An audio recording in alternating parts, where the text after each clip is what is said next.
Hello, everyone. My name is Gabe Capote, and I am the Chief of the Policy Unit in the Provide Enrollment Division at the Department of Healthcare Services.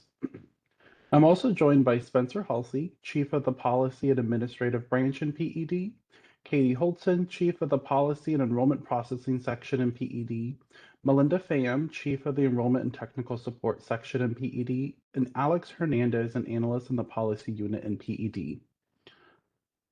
Thank you for joining us at today's stakeholder hearing. We will be discussing the draft regulatory provider bulletin titled Updated Medi-Cal Non-Emergency Medical Transportation Provider Requirements.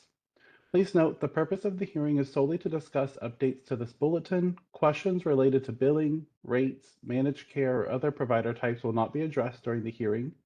For inquiries to the bulletin updates, please email DHCS PED stakeholder at dhcs.ca.gov. Now we will go to Alex to go over the agenda, reminders, bulletin overview, and updated Medi-Cal requirements. Thank you, Gabe, and good morning to everyone. My name is Alex Hernandez, and I'm an analyst for the policy unit in the Provider Enrollment Division. Now I'll go over the agenda, reminders, bulletin overview, and updated Medi-Cal requirements. The purpose of today's hearing is to provide you with an opportunity for discussion of the draft provider bulletin.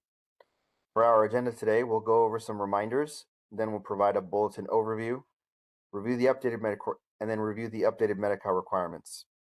Lastly, we'll end with comments and questions. Before we begin, I have a few quick reminders. If you are experiencing any technical issues, please email DHCS PED stakeholder at dhcs.ca.gov for assistance. Please hold off on all comments and questions until the end of the presentation. We'll have plenty of time for comments and questions at the end. Please be sure to send any questions or comments made in the chat box to everyone.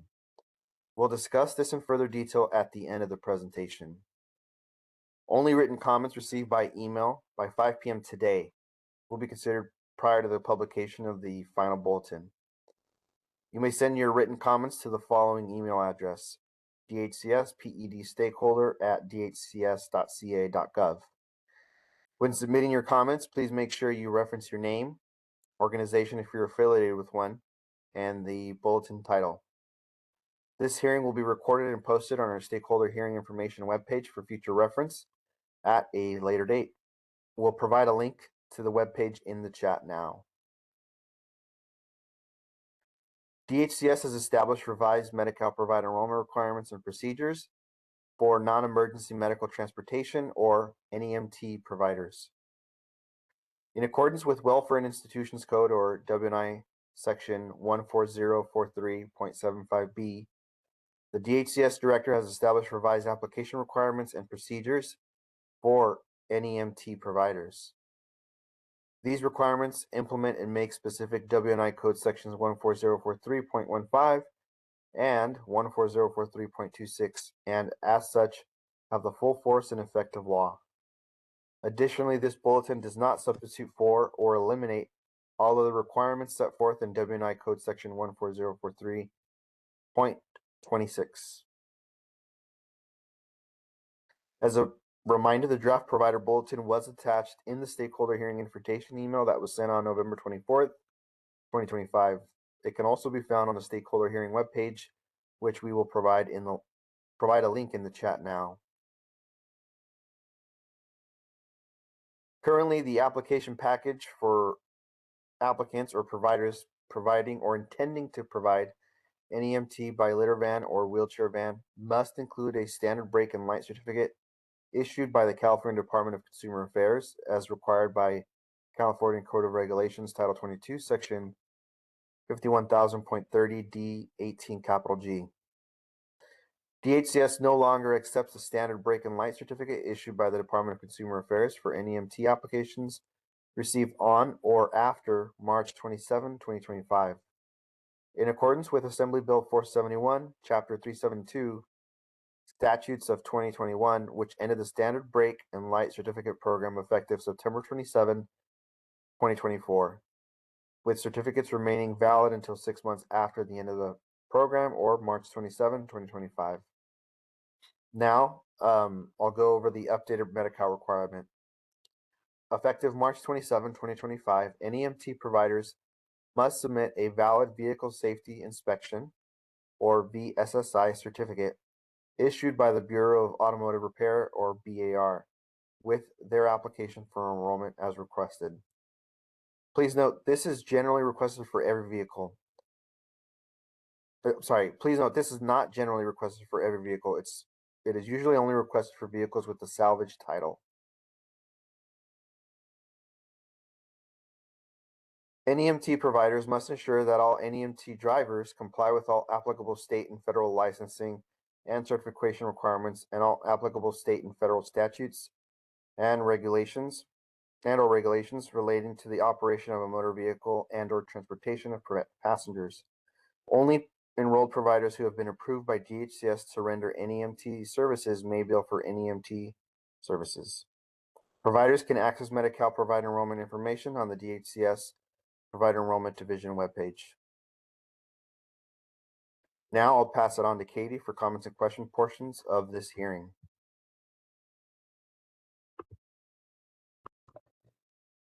All right, good morning and thank you for listening to our presentation. Again, my name is Katie Holtzen and I'm the Chief of the Policy and Enrollment Section for Provider Enrollment Division. If you would like to share a comment or ask a question, you can either raise your virtual hand or type your question in the chat box. If you're typing a question in the chat box, please make sure you send it to everyone. I'll go through the chat box first and see if there are any questions, and it doesn't look like there are. Let's see. Anne, do you see any hands raised? If you would like to ask a question virtually, you can also raise your hand. Don't think I see any raised hands. I see a question in the chat. Will this slideshow be available for us to have? Yes, it will definitely be available. It's going to be linked on the stakeholder webpage.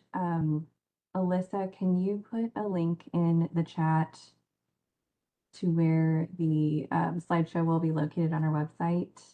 But yes, this will be available for review after the hearing. See any other questions? Oh, there we go. There it is. Right. Any other questions?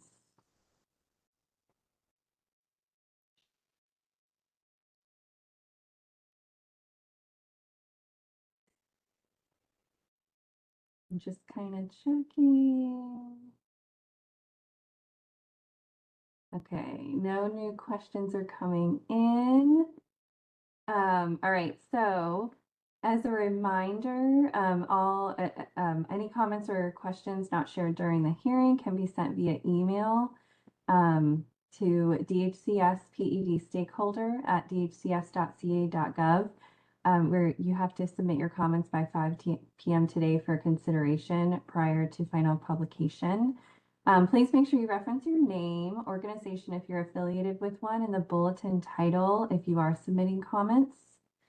I see one that came in, a comment or a question on the chat. I've noticed that data from our Medi routes is not accurate with what some of the payer requirements are not accurate. Okay, Toy, I appreciate that feedback. If you could please email dhcspedstakeholder@dhcs.gov with more information about your comment, we will get you a response. Thank you. Let's see. Okay, I'm kind of waiting to see if anything else comes up.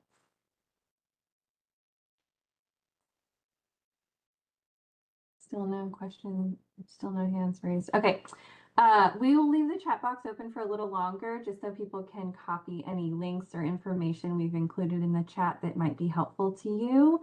That concludes our hearing. Thanks again for your attendance and participation.